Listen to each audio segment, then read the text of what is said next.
10,000 years ago, a wolf chose us, not because it was weak, not because it was lost, but because it saw something in our firelight that felt like tomorrow.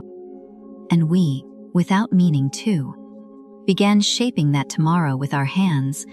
This is not a story about a pet. It's a story about a predator that trusted love and paid for it with its body.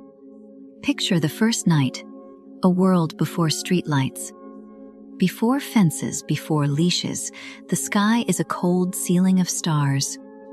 Wind combs through grass like fingers through fur. In the distant snow crusts the edge of a forest. Trees stand like black ribs against the moon. A camp sits low in the valley, a ring of stones, fire-breathing orange. Smoke climbing slow, as if the night is listening. Human silhouettes move around the flame.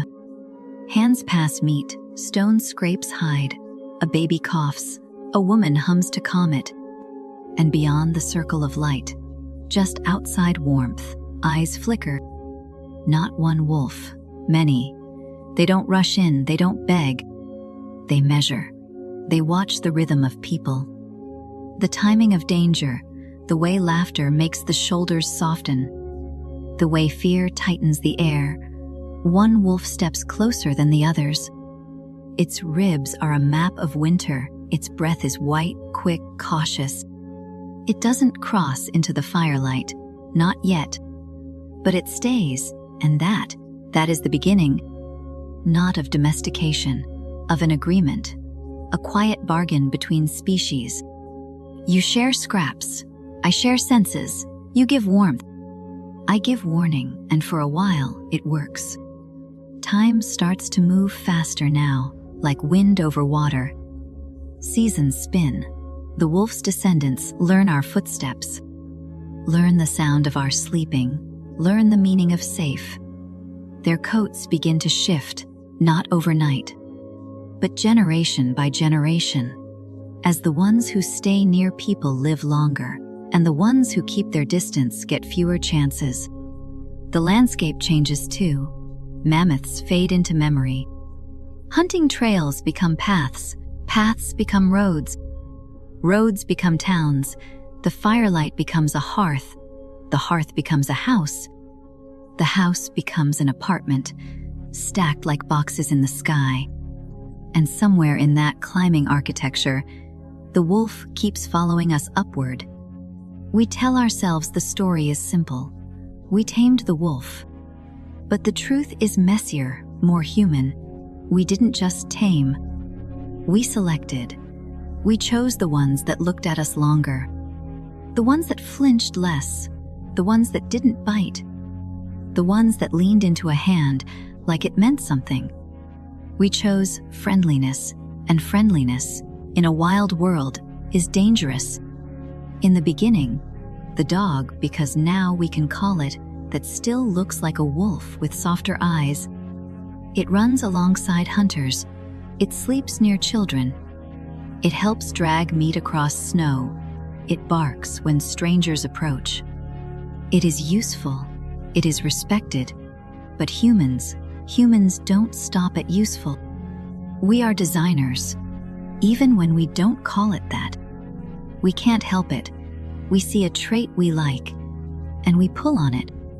A shorter snout looks cuter, so we select shorter snouts. A smaller body is easier to carry, so we select smaller bodies. A quieter dog is easier to keep in crowded streets, so we select quiet. A flatter face looks like a baby's face, so we select flatter. And the more we select, the more the body bends. Not because the animal asked, because we did. Now cut to a different era, a city street. Rain slick on pavement, neon breathing through puddles. A woman stands at a crosswalk, holding a tiny dog in her arms. The dog wears a jacket. People smile. Phones come out. "Aw," they say, like it's a reflex. The dog's eyes are huge. Its face is round. Its muzzle barely exists. Its breathing is audible, even in the noise of traffic, a faint rasp, like wind through a narrow straw. It's loved, genuinely loved. That's the ache of this story. Nobody is trying to be cruel. A child hugs the dog so tight it squeaks. The dog doesn't snap, it just endures. In the child's eyes, this is innocence. A friend, a plush toy that blinks back. In the dog's body, it is compromise. Every generation, the frame shrinks, the legs shorten, the pelvis changes, the spine curves, and still, we praise it. We reward what looks helpless. We reward what looks like it needs us. Because humans are addicted to being needed. And the dog, our ancient partner, learns that survival now means pleasing us. Not hunting, not running, not thriving, pleasing. We build identities around them. Working dogs, guard dogs, companions, status symbols, and then fashion. A wolf was once a silhouette against moonlight, a creature built for distance. Now, a descendant sits in a handbag. Its paws never touch the ground. We put bows on its ears.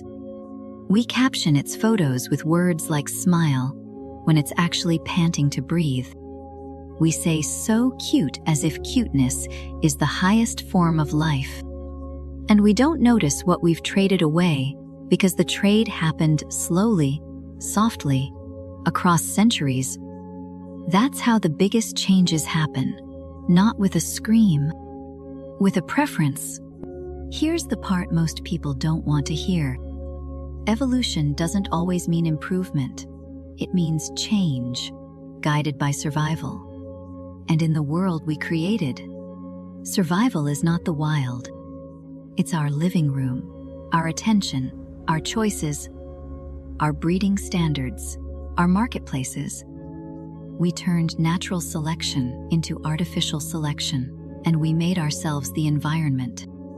So the dog evolved to fit us, but sometimes fit is just a shape that sells. A pug didn't evolve to chase prey. It evolved to make us feel something. It evolved for our gaze. The twist isn't that wolves became dogs.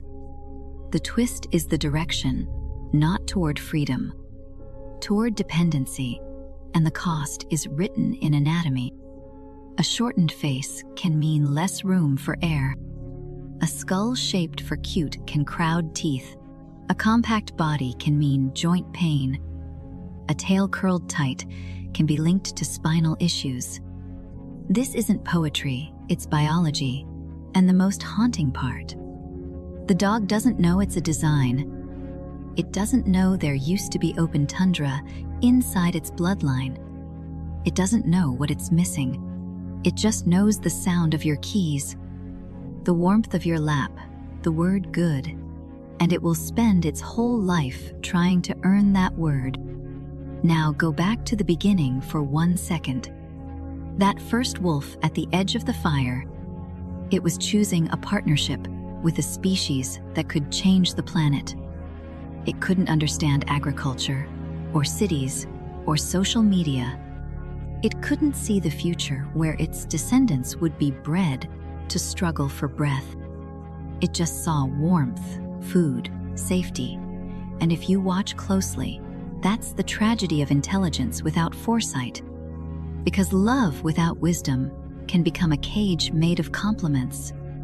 We didn't mean to do it, but intention doesn't erase outcome.